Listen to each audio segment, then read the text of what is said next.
প্রকল্প হাসনামাদোলা। তো আপনারা এখানে দেখতে পাচ্ছেন ডেমনস্ট্রেশন অনেকগুলো আছে। এর মধ্যে পঞ্চগব্য অর্থাৎ গোজাত পদার্থের 5 রকম পদার্থ দিয়ে তৈরি। পঞ্চগব্যর মধ্যে আপনারা দেখতে পাবেন এখানে দেশি গরুর গোবর, এখানে দেশি গরুর দুধ আছে, দই থাকবে, দেশি গরুর ঘি থাকবে, এছাড়া হচ্ছে গোমূত্র থাকবে। আর এইগুলোতে যেহেতু গোবরের মধ্যে অসংখ্য উপকারী ব্যাকটেরিয়া বা জীবাণু আছে, সেই ব্যাকটেরিয়া বা জীবাণুগুলোর কার্যকারিতা বাড়ানোর জন্য এবং তাদের খাদ্য বা মিডিয়া হিসেবে আমরা ব্যবহার করেছি কলা, পাকা কলা, এবং হচ্ছে আপনার যে ডাব, এছাড়া হচ্ছে গুড় আছে। গুড়টা অনেক রকম প্রোডাক্টটা ইউজ করা যাবে। তো এগুলো আছে, এটা হচ্ছে পঞ্চগব্য। এটা দিলে কি হয়, গাছের যে নিউট্রিয়েন্ট অর্থাৎ যে পুষ্টি, সেই পুষ্টির একটা বিশাল অংশ কিন্তু পূরণ করে। কারণ গোমাতা বা গরুর যে গোবরের মধ্যে অসংখ্য কোটি কোটি উপকারী ব্যাকটেরিয়া বা জীবাণু আছে। সেই জীবাণুর সংখ্যা যে পরিমাণ আছে, সেই সংখ্যার পরিমাণটা আমরা এই বিভিন্ন রকম খাদ্য উপাদান দিয়ে বাড়িয়ে দিচ্ছি। তো এটা একাধারে যেমন পুষ্টিবর্ধক, গাছের নিউট্রিয়েন্ট, সেই পাশাপাশি এটা গাছের রোগ প্রতিরোধক ক্ষমতা গড়ে তোলে প্রাকৃতিকভাবে, এবং গাছের যে আপনার রোগ পোকার বিরুদ্ধে প্রতিরোধ ক্ষমতা এবং গাছের নিউট্রিয়েন্ট গড়ে তুলছে। এছাড়া আছে দেখুন নিমাস্ত্র, নাম শুনেই আপনারা বুঝতে পারছেন অস্ত্র, অর্থাৎ নিম থেকে তৈরি অস্ত্র। আপনারা জানেন সবাই যে নিম পাতার একটা কিন্তু প্রাকৃতিক পোকা বিতরণের ক্ষমতা আছে, সেই জন্য হচ্ছে নিম পাতা থেকে হচ্ছে তৈরি হয় নিম পাতা, নিমের বীজ বা নিমের ছাল। এই যে নিমের ছাল আছে, এইগুলো দিয়ে কিন্তু আমরা নিমাস্ত্র তৈরি করতে পারি।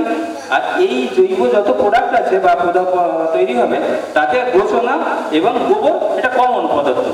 সেই সাথে আপনি এদের কার্যকারিতা বা অ্যাক্টিভিটি বাড়ানোর জন্য ডাবের জল এবং বেসন, এখানে বেসন আছে দেখতে পাচ্ছেন, গুড় আছে, এবং ডাবের জল, মধু, ঘি এগুলো দিতে পারেন কার্যকারিতা বাড়ানোর জন্য। কিন্তু নিমাস্ত্রকে যদি আপনি কিছু না দেন, গোবর ঘোষণা এবং হচ্ছে নিম বীজ বা নিম ফল দেন, দিয়ে যদি 5-7 দিন পচান, তাহলে কিন্তু এটা তৈরি করতে পারবেন।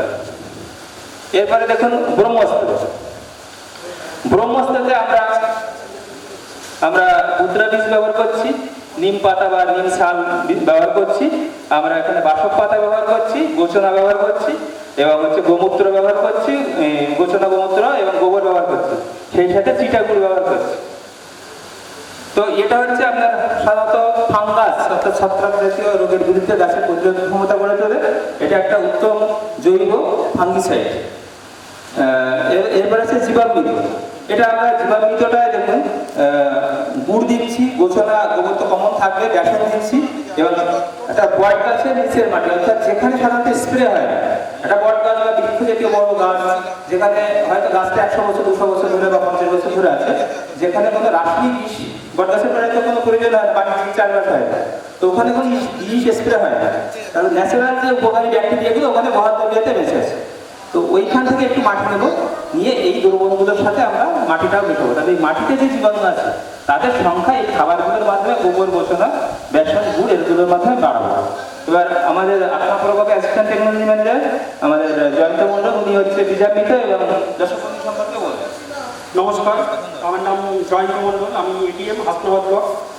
তো এই যে এখানে যে দ্রব্যগুলো আমরা তৈরি করেছি, এটা কিন্তু সব কিন্তু প্রাকৃতিক উপায়, এর মধ্যেও কিন্তু কোনো রকম কোনো কেমিক্যাল বা রাসায়নিক পদার্থ কিন্তু ব্যবহার করিনি আমরা। তো এই যে এখানে আমাদের বিডিএম সাহেব বললেন আগ্নেয়াস্ত্র, পঞ্চগব্য বা বীজামৃত, এগুলো কিন্তু সব কিন্তু প্রাকৃতিক উপায়ে তৈরি হয়েছে। এবার আমি বলবো যে বীজামৃত, এই যে বীজামৃত এই যে দ্রব্যটা, এটা কিন্তু তৈরি করতে গেলে প্রথমত গোমূত্র লাগবে, গোবর লাগবে। এটা কিন্তু প্রতিটা ক্ষেত্রে গোবর এবং গোমূত্রটা কমনই থাকবে। তাছাড়া আমরা চুন ব্যবহার করব, 50 গ্রাম চুন দেবো, এবং বড় গাছ যেমন বট গাছের তলায় কিন্তু আদর্শ মাটি থাকে, সেইখানে একটা আদর্শ মাটি দেবো আমরা 250 গ্রামের মতো। সেখানে কিন্তু বট গাছের তলায় যে আদর্শ মাটি, সেখানে কিন্তু যে ব্যাকটেরিয়ার সংখ্যা বেশি থাকে। তো সেই কারণের জন্য আমরা সেখান থেকে বট গাছের মাটি কিন্তু 500 গ্রাম নেবো, এবং এর সাথে আমরা 20 লিটারের মতো জলও ব্যবহার করবো। এই বীজামৃত দিয়ে কিন্তু আমরা বীজ শোধন করতে পারবো। আমরা যেটা কেমিক্যালভাবে ক্যাপ্টেন, থাইরাম বা কার্বিন্ডাজিম বা ম্যাঙ্গোজিম দিয়ে 2 গ্রাম বা 2.5 গ্রাম বীজের সাথে মিশিয়ে যেভাবে আমরা বীজ শোধন করতাম, এটা কিন্তু প্রাকৃতিক উপায়ে এই বীজামৃত দিয়ে আমরা বীজ শোধনটা করতে পারবো।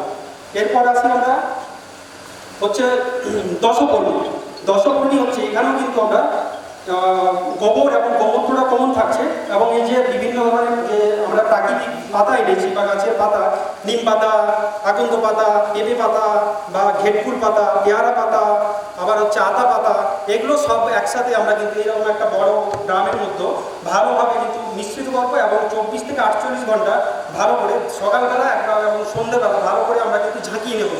ঝাঁকিয়ে নিলে কী হবে, তাতে কিন্তু সেটা পচনটা ভালো হবে এবং পরবর্তী ক্ষেত্রে একটা সুতির কাপড়ে করে সেই নির্যাসটা আমরা ছেঁকে নিয়ে, যদি নির্যাসটা একটু পরিমাণ গাঢ় হয় সেক্ষেত্রে আমরা অল্প পরিমাণ জল মিশিয়ে নিয়ে যখন জলসেচ করবো, সেই জলসেচের মাধ্যমে বা পাতায় আমরা সরাসরি কিন্তু সেটা স্প্রে করতে পারবো। তো পাতায় যদি আমরা স্প্রে করি পাতার সংখ্যা বৃদ্ধি হবে, সালোক সংশ্লেষ বেশি হবে এবং ফুল আসার সময় যদি আমরা এটা ব্যবহার করি তাহলে গাছের বা উদ্ভিদের কিন্তু ফুলের পরিমাণ বৃদ্ধি হবে এবং যদি ফল আসার সময় আমরা এটা ব্যবহার করি তখন কিন্তু ফলের পরিমাণ বৃদ্ধি হবে এবং ফল কিন্তু আমরা ফলের গুণগত মানও বৃদ্ধি পাবে। কিন্তু সেখানে আমরা কোনো রাসায়নিক পদার্থ ছাড়াই কিন্তু এটা তৈরি করছি।